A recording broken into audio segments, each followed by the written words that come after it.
नमस्कार। आप यहाँ कई दिनों से जो है बैठे हैं। इस संबंध में डीसी महोदय द्वारा जो है बड़े प्राथमिकता से इसका संज्ञान लिया गया है कि जो समस्या गांव वालों को आ रही है उसको निदान परमानेंट सॉल्यूशन किया जाए। तो जो जैसा कि आपने सुना भी है उसी प्रकार से जो हमने एक किला जो है वो स्पेशली परमानेंट शमशान घाट के रूप में उसके लिए रास्ता देना, उसकी चार दीवारी, उसके अंदर शेड, उसके अंदर पानी की उपलब्ध सुविधा उसके लिए कर दिया है। और जो हड्डा रोड़ी मतलब पशुओं के लिए और कब्रिस्तान के लिए उसके लिए भी रास्ता मतलब जो है ज़मीन ईयर मार्क करने के लिए पंचायत का रेजोल्यूशन होगा, परंतु उसमें भी जो है वो चिन्हित कर लिया गया कि किस किले में ये बनाए जाएंगे। और जो समस्याएं जो एक एक को करके बताई, चाहे वो एएसआई के स्टाफ के व्यवहार के बारे में है, चाहे वो जैसे उन्होंने बताया कि किसी किसी के ऊपर तो ये भी आरोप थे कि पैसे तक ले लिया करते, तो उसके बारे में भी मीटिंग में बात भी हुई थी, उनको कन्वे भी कर दिया गया है। जिनके प्रति शिकायत है उनके खिलाफ कार्रवाई भी की जा रही है, उन्होंने आश्वासन दे दिया है। एक आपकी जो समस्या को मन जो आपने कई बार उठाई भी है वो उपलों के बारे में है, जो मुझे बताया गया कि जो हमारी लेडीज़ को काफ़ी प्रॉब्लम आती है उसके प्रति कोई एक परमानेंट सोल्यूशन तो अभी नहीं है हमारे पास। लेकिन जैसे मैंने सरपंच साहब से भी डिस्कस किया है और जितने प्रतिनिधि यहाँ पे थे जो 11 मेंबर कमेटी है, तो वो कह रहे थे कोई इसके लिए या तो कोई पंचायती भूमि रुकवा के जैसे जो जिसमें वन के लिए आरक्षित की जाती है जैसे कोई ज़मीनें, वो एक किला उसके लिए छुड़वा के उसके अंदर ये प्रावधान भी अगर कर लिया जाए, परंतु उसमें कोई किसी प्रकार का कोई कब्जा ये ना करे कि भाई ये हमारा कब्जा है या उनका कब्जा है, ये तो मेरा एरिया है। वो लड़ाइयाँ जो हो जाती है कई बार आपस में, कि तो उसके लिए भी एक हल निकालने का प्रयास हमने किया है। तो मुझे लगता है कि अगर कोई और भी समस्या, देखिए राखीगढ़ी एक ऐसा गांव है जिसके लिए हम प्राइड तो सभी ले लेते हैं, हम सभी गर्व महसूस करते हैं, हम राखी के लिए हमारे राखी में ये है और इतनी सभ्यता निकली है, परंतु उसके लिए कुछ सेक्रीफाइसेस भी करने की जरूरत है। हमें अपने थोड़ा थोड़ा जो है अपने तरफ से कुछ त्याग भी करना पड़ेगा। वो त्याग आप कर रहे हो इतने सालों से। आप मैंने देखा है कि जो पूर्व में आपकी यहाँ व्यवस्था थी उसमें आप बदलाव भी लेके आए हो। और बड़े शहरों में अगर आप दिल्ली में नागलोई में जाके देखेंगे वहाँ पे भी ये समस्याएं जो है आपने देखा होगा। कई बार तो आपने देखा होगा कि दीवारों के ऊपर भी उपले, आप सब गए हैं तो दीवारों के ऊपर भी उपले लगाते हैं वो। तो कुछ चीज़ें ऐसी हैं जो जैसे जैसे शहरीकरण होता है, जैसे जैसे विकास होता है, हो सकता है कुछ सालों के बाद हम हमारे गाँव में हम गोबर का इस तरीके से प्रयोग करें ही ना, हमारा एक गाँव इस तरह से जो है उसका जैसे गोबर गैस प्लांट लगाना है, कोई ऐसा टेक्नोलॉजी आ जाए कि हम उससे हट भी जाएं। आपको भी पता है कि इसके नुकसान भी हैं, स्वास्थ्य के प्रति भी काफ़ी नुकसान है इसके।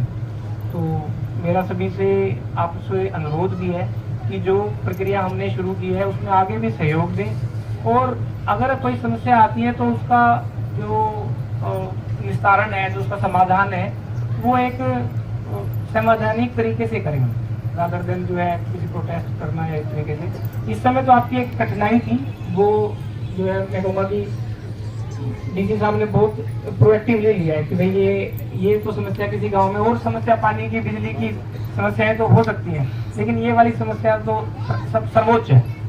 तो मेरी सबसे अनुरोध है कि आप अपने अपने घर जाएं, और आगे जो हम कार्रवाई जो हमने जिम्मा लिया है डीसी साहब की तरफ से, मैं आपको आश्वस्त करता हूँ कि ये समयबद्धता से कोई इसमें व्यर्थ समय नहीं किया जाएगा, टाइम बाउंड तरीके से हम ये पूरा करेंगे। धन्यवाद।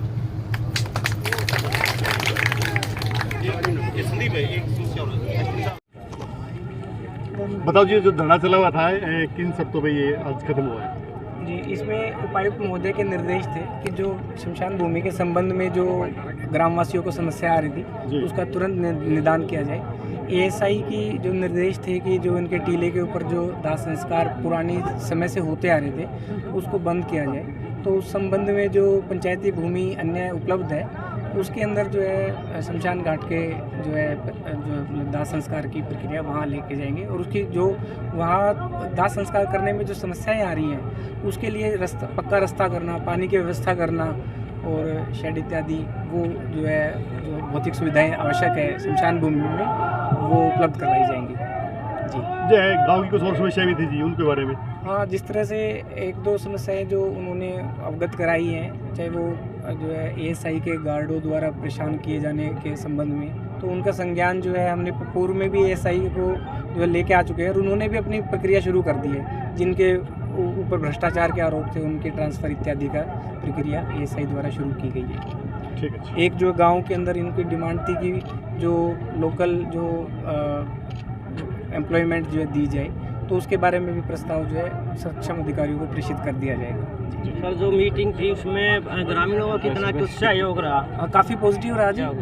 वो भी एक अपनी इस समस्या का हल निकालना चाहते थे और उन्होंने ही अपने जो सुझाव दिए उन्हीं के ऊपर आगे बढ़ते उनको साथ लेते हुए ही कार्य किया गया मीटिंग। धन्यवाद जी।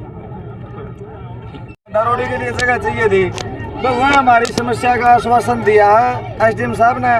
1 महीने के अंदर अंदर हमें इसका निर्माण भी करवा देंगे। शमशान घाट की भूमि का 4 दीवारी है, पानी है, शेड है, वह गली पक्की है वहाँ तक की, उसकी भर्ती करनी है।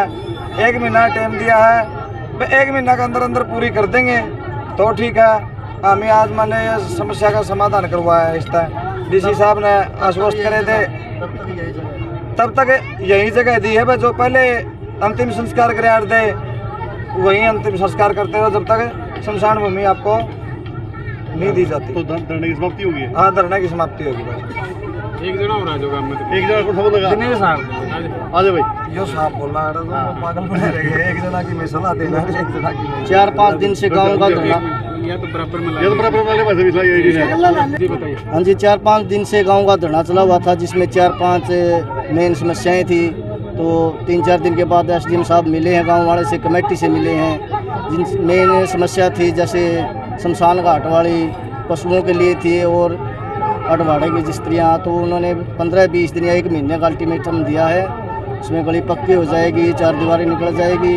तब तक के लिए इसी भूमि को कया भाई यहीं अपने यूज़ करो, तब तक के लिए आपको कोई रोकथाम मतलब रोक नहीं है। तो आपको जो भी चाबी है वो गाँव के सरपंच को दी जाएगी, तब तक के लिए इसे यूज़ करो और आपका काम निपटा दिया जाए। धरना की समाप्त हो गया? हाँ जी, धरना समाप्त। क्या नाम है? दिनेश कुमार।